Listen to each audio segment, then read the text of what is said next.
ವೀಕ್ಷಕರೇ, ನಟ challenging star Darshan ಅವರು ಇದೇ ಏಪ್ರಿಲ್ ತಿಂಗಳಲ್ಲಿ ಜೈಲಿನಿಂದ ಬಿಡುಗಡೆ ಆಗ್ತಿರೋದು ಪಕ್ಕಾ ಅಂತ ಹೇಳಲಾಗ್ತಿದೆ. ಯಾಕಂದ್ರೆ ನಟ ದರ್ಶನ್ ಪರ ವಕೀಲರು, ಅದರಲ್ಲೂ ಸಿ.ವಿ. ನಾಗೇಶ್ ಅವರು ಇದೇ ಏಪ್ರಿಲ್ ತಿಂಗಳ ಮೊದಲ ವಾರದಲ್ಲಿ ನಟ ದರ್ಶನ್ ಪರವಾಗಿ ಜಾಮೀನಿಗೆ ಅರ್ಜಿಯನ್ನ ಸಲ್ಲಿಸಲಿದ್ದು,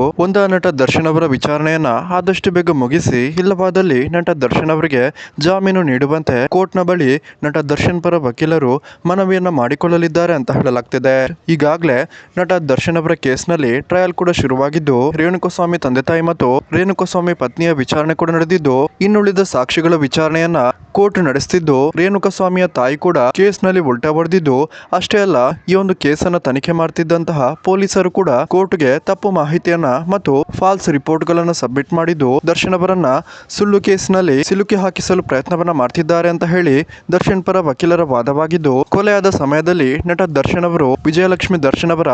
ಅಪಾರ್ಟ್ಮೆಂಟ್ ನಲ್ಲಿದ್ದಂತಹ ಸಿಸಿಟಿವಿ ಫುಟೇಜಸ್ ಕೂಡ ಈಗಾಗಲೇ ದರ್ಶನ್ ಪರ ವಕೀಲರಿಗೆ ಸಿಕ್ಕಿದ್ದು, ಏಪ್ರಿಲ್ ತಿಂಗಳಲ್ಲಿ ನಟ ದರ್ಶನ್ ಅವರ ಜಾಮೀನು ವಿಚಾರಣೆ ಮುಗಿದು ಜೈಲಿನಿಂದ ಬಿಡುಗಡೆಯಾಗೋದು ಪಕ್ಕಾ ಅಂತ ಹೇಳಲಾಗ್ತಿದೆ. ಸೊ ವೀಕ್ಷಕರೇ, ಯಾರೆಲ್ಲ ನಟ ದರ್ಶನ್ ಅವರು ತಪ್ಪು ಮಾಡಿಲ್ಲ ಅಂತ ಸಾಬೀತಾಗಿ ಆದಷ್ಟು ಬೇಗ ಜೈಲಿಂದ ಬಿಡುಗಡೆಯಾಗಲಿ ಅನ್ನೋರು ಈ ವಿಡಿಯೋಗೊಂದು ಲೈಕ್ ಮಾಡಿ, ಹಾಗೇನೆ ಜೈ ಡಿ ಬಾಸ್ ಅಂತ ಕಮೆಂಟ್ ಮಾಡಿ ತಿಳಿಸಿ.